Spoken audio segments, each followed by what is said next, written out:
ladies and gentlemen, Mr. Cropper here. Let's talk about the willpower to study, which I somehow have, period, full stop.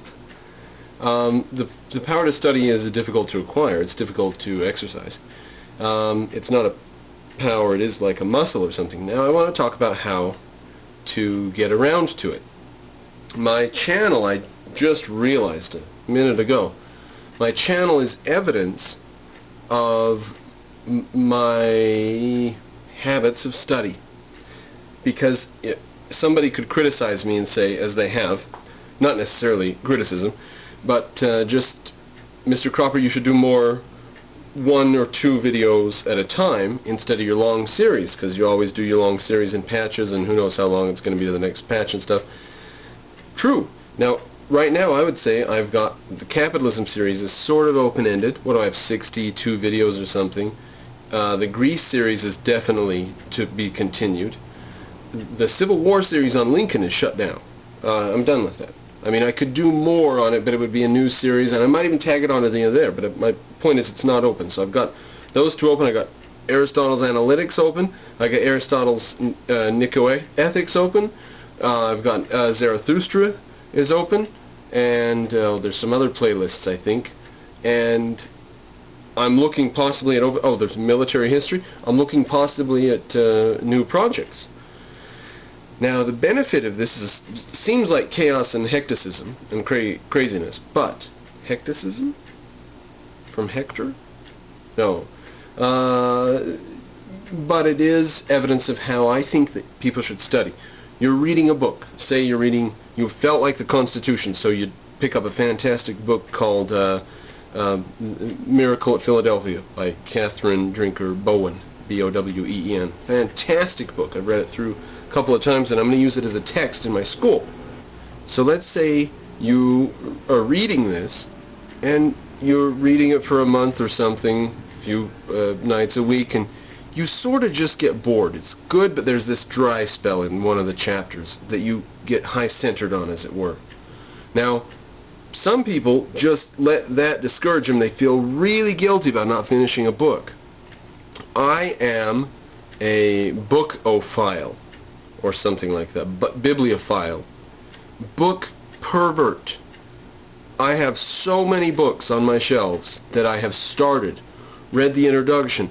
Some of them, a lot of them actually, I've opened to like chapter 5 and read chapter 5. Now, not randomly, for reasons. Like I want to know something about the oil industry in the 1800s. I better go get Rockefeller's biography. The first 4 chapters cover his childhood and college and stuff. I don't care. I want to know when the price of oil went up, when it went down. So I skip to chapter 5. Chapter 5 and half of chapter 6 is all I need. Put it back on the shelf. Not a tinge of guilt, ladies and gentlemen. Not a tinge. If somebody said I never buy another book until I've read all the ones I had. Rubbish! Rubbish! Sometimes I start new projects, YouTube video series and stuff, because I'm bored. And I've got all these ones that are open that I could go add to, but I'm bored and I go walking around looking at my books, always imbibing.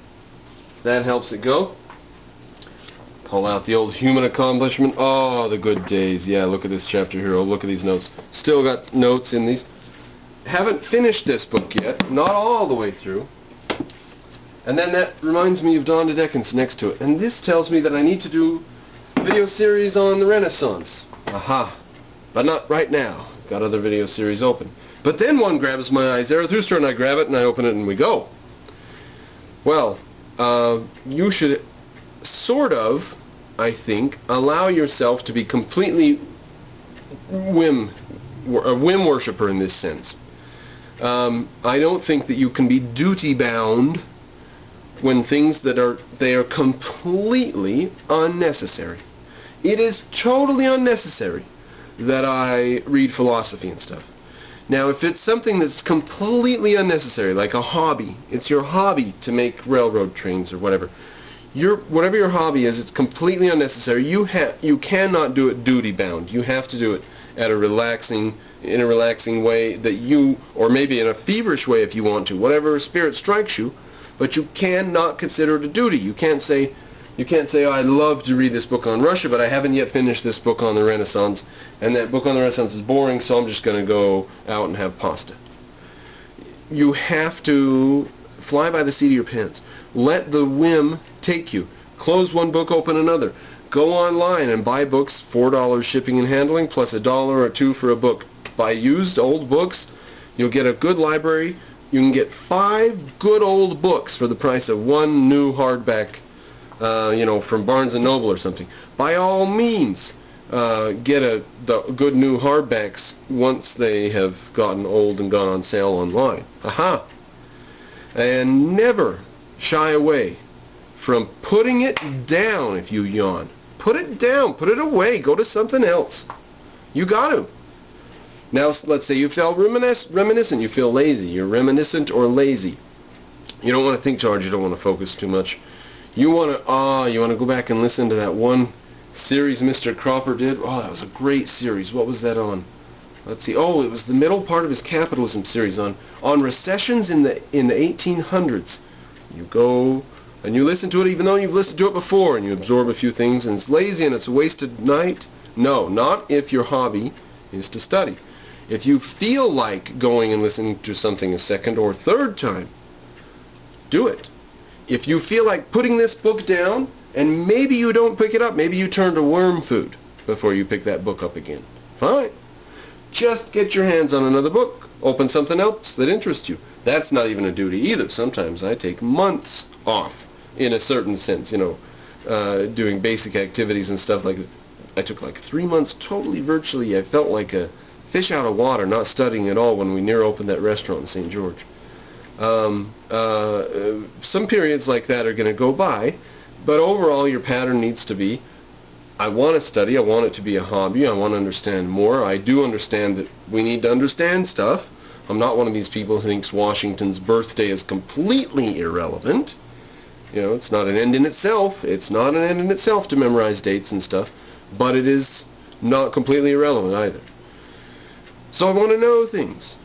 What do I want to know about? The Renaissance, whatever. If you want this to be a hobby, you've got to put books down when they bore you. You've got to grab books when the passion arrives. I've read dozens of books on Soviet Russia, and one day, just one day, I picked this book up. Let me grab it. It's perfect. Behind the Urals. There it is. Behind the Urals. In the middle of lots of other books and stuff, I had a couple of days off. I just wasn't scheduled at the restaurant for a couple of days. Just a while back. And I put a note inside. Having started this book yesterday at 5 p.m., I have just finished it. March 18th, 2006. So you can have a dozen books on your shelf you've started, and then do this in 2 days. Less than 2 days. Magnificent read if you want to know what Soviet Russia was all about. Not political, it's not abstract. This is day-to-day details. He talks about going to the dentist. For real. That sounds like a naturalist, a naturalist, or what is that right? Naturalist? No. What was Hemingway? Naturalist, is that what it was? School of Naturalism? Anyways, just looking at everyday life. It's not the School of Naturalism. Why can't I remember what Hemingway was? Is that naturalist? You got to be able to pick up a book and go on whim. I admonish you, ladies and gentlemen, to not study under duress. I think that's oxymoron. I think that's a little funny.